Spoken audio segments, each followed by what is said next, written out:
Welcome to Chillin' 101. We hope this video helps. In this video, I will show how to change TradingView background. Start by opening your chart and clicking the gear icon to open settings, then go to background.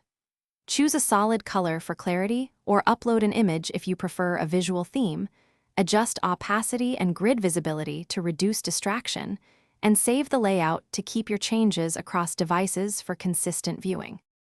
In this video, I will show how to change TradingView background. Use a dark background to reduce glare and choose contrast colors for candles and indicators so trends stand out.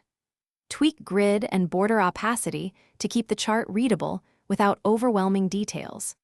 Test different palettes during live charts to find what helps you spot patterns faster, and remember to save profiles for quick switching between themes.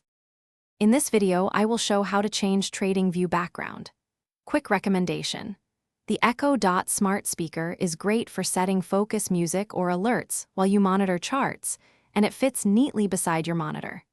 If you like this tip, please hit like and subscribe to support the channel, and check the description for the link and other deals. Now let's get back to the video. In this video, I will show how to change TradingView background. You can upload a custom image, then lower opacity so candles remain clear and signals visible. Build themes for day trading versus analysis, adjusting colors and grid settings for each. Save templates and name them by purpose so switching is quick, and experiment with minimal visuals for focus or richer themes for presentations to keep both clarity and aesthetics. Thanks for watching. Consider subscribing if we helped you.